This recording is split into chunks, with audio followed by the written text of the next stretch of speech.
Hi there. My name is Eileen Arendt, and I am a mathematics instructor here at WTMA. I was born and raised in New Jersey and have lived here my entire life. I earned a Bachelor's of Science degree from Trenton State College in mathematics education. I also have numerous graduate level credits in both pure math and mathematics education. I have taught for 33 years in a public high school and recently retired in June of 2024.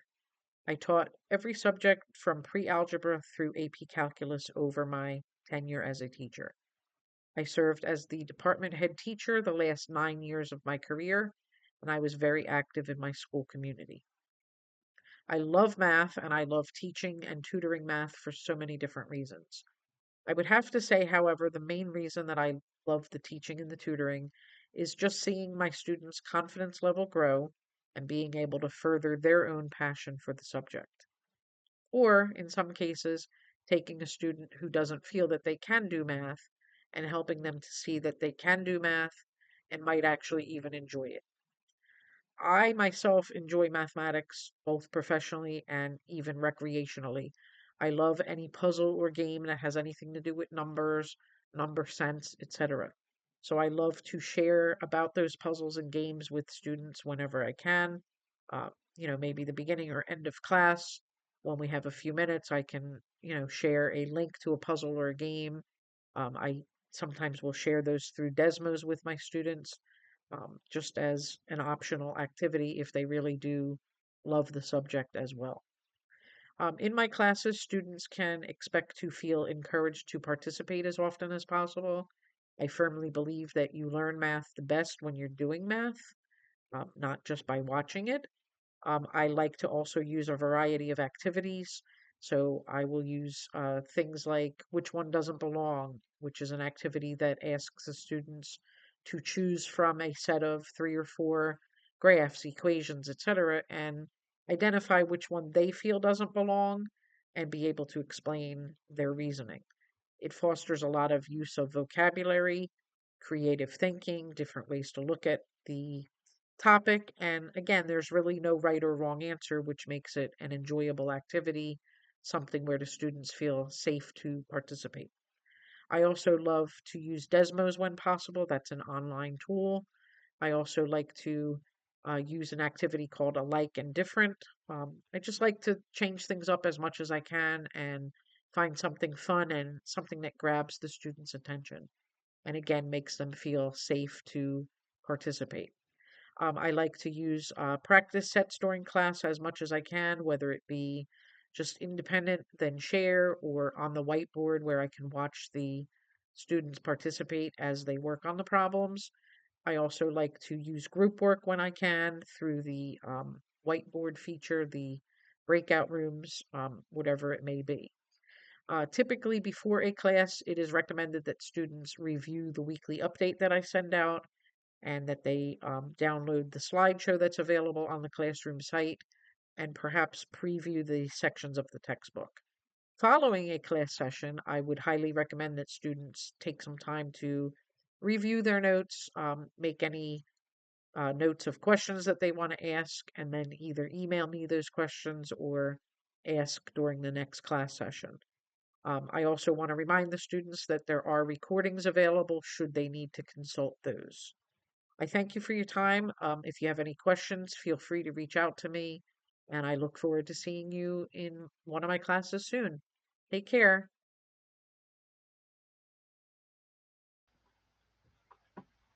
Hello again. Welcome to my sample lesson. As it states on the screen, prior to class, students would be encouraged to chat among themselves. They can also use the time to ask questions. They could also stay after class to ask questions. I will typically have an opening screen with any reminders or notes that we would review before class. So today's lesson is typically something that would be covered in a pre-calculus course. It is an introduction to polar coordinates. So I begin many of my class sessions with a warm-up problem, and today's lesson begins with a warm-up called a mystery number. So the students would be reminded that a mystery number activity gives them numerous clues that will be revealed one by one, and we will figure out a mystery number. With each clue, I would ask for student participation either via chat or microphone. So we would analyze what it means by I am not a real number, having just discussed other types of numbers and reviewed. The students would discuss that. The second clue tells us the real part is even. We would discuss how that leaves us open to a lot of options. We narrow it down a little bit with an algebraic clue. So I like the warm-ups because often they can incorporate older skills that are still important for the students to retain, such as an algebraic relationship here. The coefficient of my imaginary part is 1 less than my real part. So I would have the students generate some examples of what that could mean. I would, affirm and discuss with the students what they're sharing. And then finally, our last clue is a nice review of the term prime, telling us that the real part is prime. We would remind ourselves what that means and put the clues together that we have that the real part is even and prime to figure out the number. We would then move into second warm up, which is a little bit more complicated. I would ask the students to spend a couple of minutes on this one independently, and then I would invite them to share. Often, what I will do in this type of scenario is I will draw a spot on the screen and I'll ask them to record their answers in that little spot. And they do enjoy that. They get very active and they'll participate, and then we can see how many agree and disagree and confirm the correct response. All right, then I would begin the actual lesson as follows. So today we are going to learn a little bit about what are called polar coordinates. What you see on the screen are some polar graphs, which eventually we will learn how to graph. Okay, not only are these graphs very pretty, but they're also very useful in terms of calculus, as well as various other career areas, including navigation, robotics, audio, engineering, animation, right? So many, many applications for this type of coordinate. All right, what do you guys notice about the type of graph paper that I'm using for these polar graphs? What does it look like to you? What's different about it? Good, very good. A lot of you noticing that there are circles. What type of circles do you see? Anybody remember that geometry term? Excellent, concentric circles. Very good, right? So these graphs are generated because we talk about the circle that it lands on by the radius, and then we talk about the placement of a different coordinate based on the angle as we go around the circle. So it does use a little bit of trigonometry as well. So when we reinforce a little bit of our trig later down the road, we will blend that together with this type of polar coordinate. All right, so today's skills are 3 main skills that we're going to make it our goal to learn. First of which is how do we plot the complex numbers on the regular Cartesian coordinate plane. So we're not jumping right to the polar paper today. What does the result of various computations look like? So things we've learned about in the previous section, what are they going to look like visually? And then what do we mean by magnitude of a complex number? And how is that calculated? So our first skill is actually surprisingly easy. How do we plot a complex number on a Cartesian coordinate plane? So you'll see our familiar graph paper. However, I have labeled the x-axis as the real in red and the imaginary, the y-axis, in yellow. So it's as simple as this, folks. If you look at 2 plus 3i, for example, the real part is 2. So I would plot this in the yellow by going over to 2 and then moving that along the imaginary to positive 3. So where I would land would be 2 comma 3. Easy enough? Okay, good. And then who would like to try B? Negative 3 plus 4i. Excellent. Go ahead.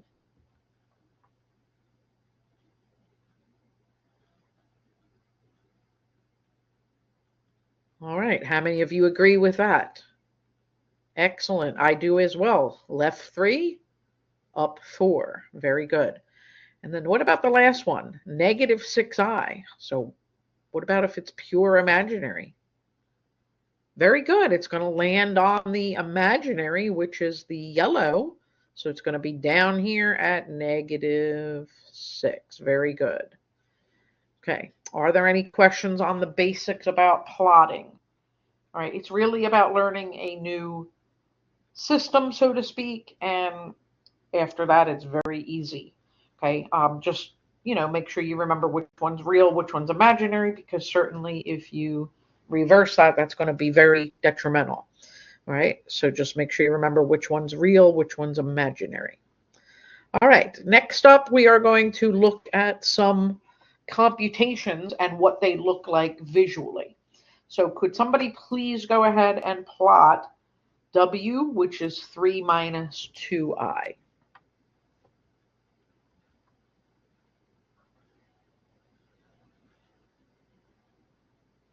Okay, very good. Excellent. All right, what do we mean when we have this problem here? How do we read this? Good, good. We read it the opposite of W. So if we look at W, W is 3 minus 2i. The opposite of W would be, good, negative 3 plus 2i. So could somebody go ahead and plot that? Could somebody go ahead and plot that using one of those?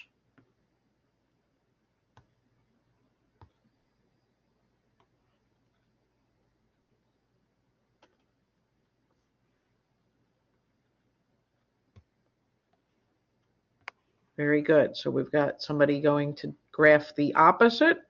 So we go to negative 3, 2. Okay. Can anybody describe what those two locations look like visually? How would you describe them? Oh, good. I see some good terms in the chat. Very good. Good. Good. So it looks like they're across from each other.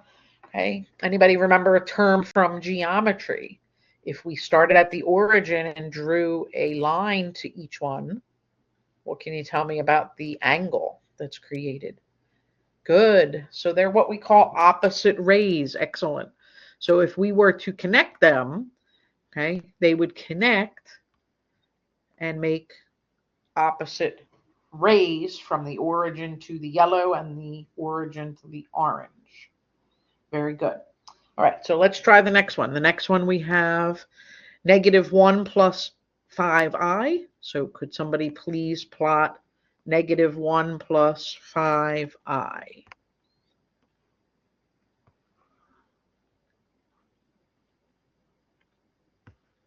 Excellent. So we've got negative 1 plus 5i plotted.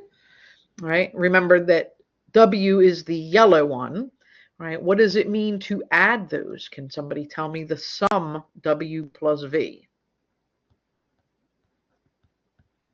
Very good. We add the reals 2 and the imaginary. Excellent. Plus 3i. So let's go ahead and plot that. All right, so if we plot that, all right, very good. We got somebody working on that.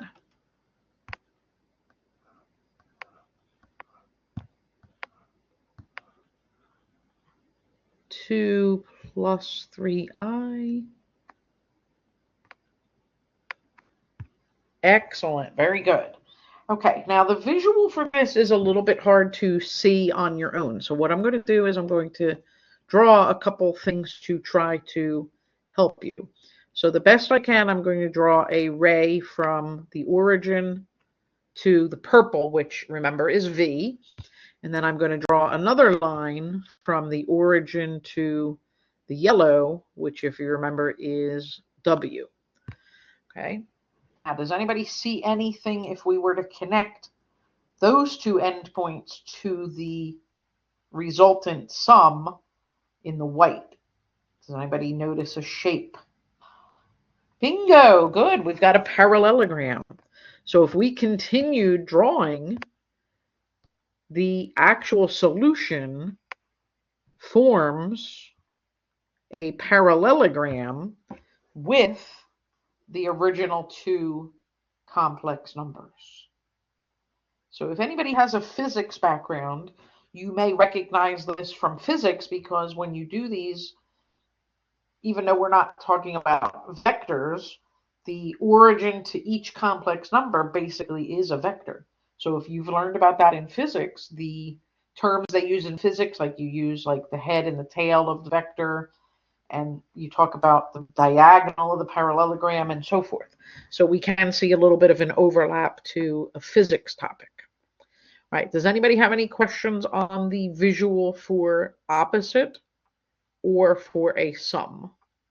And of course, you can blend these together. You can do a subtraction by doing, for example, W plus the opposite of V, or you can do V minus W by doing V plus the opposite of W, right? So you can do a variety of computations. All right, last skill for today is what we call magnitude. So magnitude is that first line that I have there. What does that remind you of? Excellent. It looks just like absolute value. So when you see absolute value bars around a complex number, it's what we call the notation for magnitude. Magnitude is basically the length or the strength of the vector, okay? How far that force is going if you're talking about physics, okay? This is very easily computed with a well-known theorem. So if we have a volunteer that wouldn't mind plotting the first vector, or I'm sorry, first complex number, okay, which is 3 minus 4i.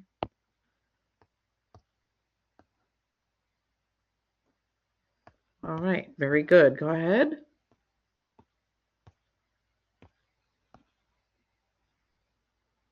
All right, excellent. So we've got 3 and negative 4. All right, very good. So all you're going to, in order to calculate that, and we'll just move it over just a smidge. It looks a little bit off. I know it's hard to see on the screen. All right, so we're going to find this by doing a very famous theorem. If you make a right triangle, isn't it going to be 3 and then 4? So the magnitude is that hypotenuse. So the magnitude here would be a 3, 4, very good, a 5. That would be the magnitude for the first one. Magnitude 5. All right, who can plot the next complex number? Okay, go ahead.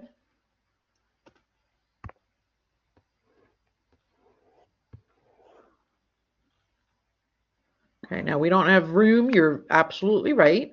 So we'll just kind of ballpark where it is. Very good. So this time, aren't we going to go left 5, up 12?